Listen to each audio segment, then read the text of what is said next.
Morning बच्चों, आपका आज का दिन मंगलमय हो।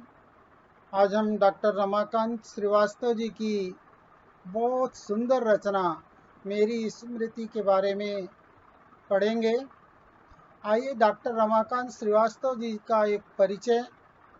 आपका जन्म 1921 में 15 जुलाई को पूरे मोहनलाल लालगंज रायबरेली में हुआ, जो उत्तर प्रदेश में पड़ता है। डॉक्टर श्रीवास्तव जी 1944 से ही पत्रकारिता और संपादन को व्यवसाय एवं मिशन के रूप में जीते रहे। अपने दैनिक साप्ताहिक मासिक पत्रों को संपादन के अतिरिक्त हिंदी समिति उत्तर प्रदेश हिंदी संस्थान में प्रधान संपादक के रूप में दर्जनों विविध विषयक संदर्भ एवं मानक ग्रंथों का संपादन किया है। 20 पुस्तकें आपकी प्रकाशित हुई। बेटे को क्या बतलाओगे, ये इनका एक बहुत ही लोकप्रिय उपन्यास रहा है। प्रस्तुत कविता हाइकू विधा में लिखी गई है, और हाइकू विधा एक जापानी विधा है, लघु कविता, जो 3 पंक्तियों में लिखी जाती है और 5, 7 और 5 के क्रम से कुल 17 वर्ण होते हैं। इसकी बच्चों बड़ी एक खासियत है कि हाइकू खास तौर से जुड़ी होती है प्रकृति से, प्राकृतिक उपादानों का चित्रण होता है। लेकिन आज ये अनिवार्यता न तो जापानी हाइकू में रह गया है और न हमारे यहाँ ही, फिर भी हाइकू एक बहुत ही लोकप्रिय रचना के रूप में प्रस्तुत है। आइए हम पढ़ते हैं आज रमाकांत श्रीवास्तव जी की कविता मेरी स्मृति। यादें सबकी जीवन से जुड़ी होती हैं। कुछ न कुछ यादें हर एक के हिस्से में आती हैं, कुछ खट्टी, कुछ मीठी, कुछ कसैली तो कुछ खुशनुमा। प्रस्तुत कविता मेरी स्मृति में डॉक्टर रमाकांत श्रीवास्तव जी ने प्राकृतिक उपादानों के साथ जुड़ी हुई अपनी यादों को साझा किया है। आइए पढ़ते हैं।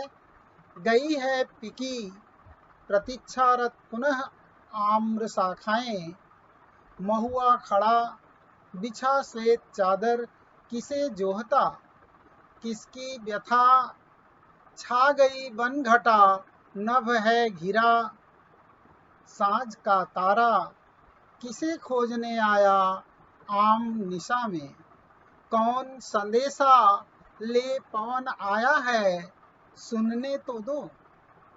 देखें, गई है पिकी। पिकी अर्थात कोयल। कोयल जा चुकी है, लेकिन कोयल को वसंत दूतिका कहा जाता है।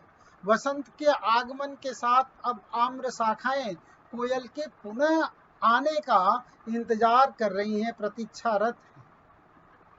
महुआ खड़ा बिछा श्वेत चादर जिसे जोहता। ऋतु वर्णन है। पहला वसंत ऋतु का चित्र उपस्थित किया गया।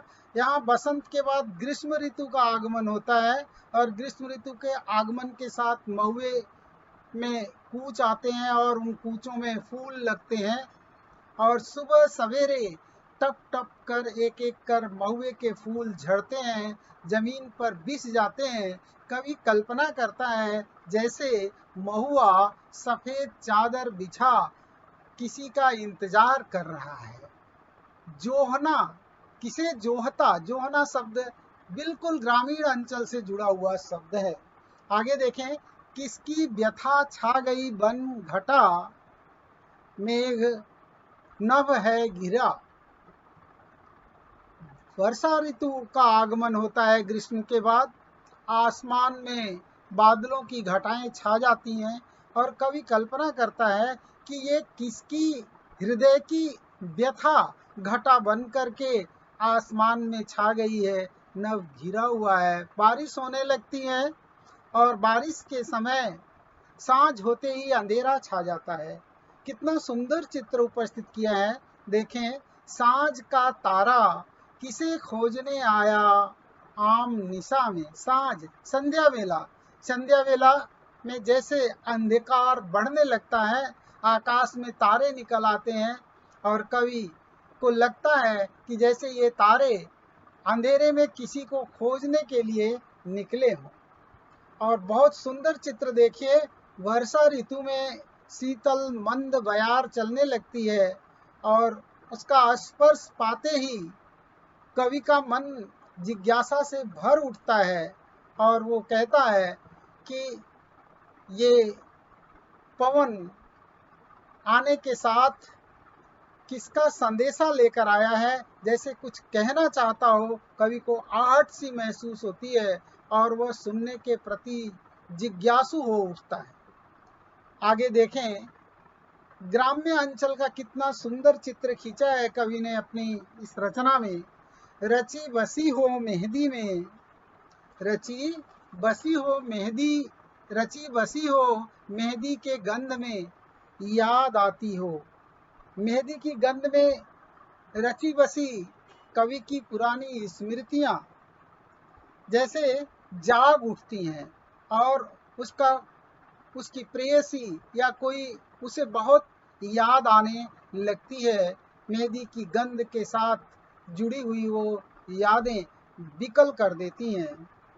और दूसरी तरफ देखें, खुल गए हैं पी कहाँ पुकार से, खुल गए हैं पी कहाँ पुकार से, पिछले पृष्ठ पृष्ठ पिछले, पपी है कि पी कहाँ पुकार से प्रेमी हृदय व्यथित हो उठता है और उसकी पुकार को सुन करके यादों के जो अतीत की यादें जुड़ी हुई हैं वो ताजी हो उठती हैं। आज ग्राम्य अंचल में कितना बड़ा बदलाव आया है। कवि कहता है, गांव में वृक्ष कट गए, वृक्ष, ये वृक्ष तत्सम शब्द वृक्ष कट गए हैं। अब गांव में दोपहरी के समय लोगों को छाया भी नसीब नहीं होती है। कटे वृक्ष गांव की दोपहर खोजती साया, गांव मुझको मैं ढूंढता गांव को, खो गए दोनों। अब वो गांव नहीं रहे, वृक्ष कट गए, जंगल सिमट गए, कच्चे घर पक्के हो गए और जो गांव में पगडंडियां थी वो सड़कों में बदल गई। गांव लेखक को अनजाना सा, अपरिचित सा लगता है कवि को। तो दूसरी तरफ शहर में रहने के अभ्यस्त होने के कारण, शहरी सभ्यता में ढल जाने के कारण गांव भी अब शहर से आने वालों को पहचानता नहीं है। ऐसे लगता है कि गांव मुझको और मैं ढूंढता गांव को, खो गए दोनों अजनबी अपरिचित से जान पड़ते हैं। धन्यवाद। दूसरी अनुवृत्ति में इसका शेष भाग हम पढ़ेंगे।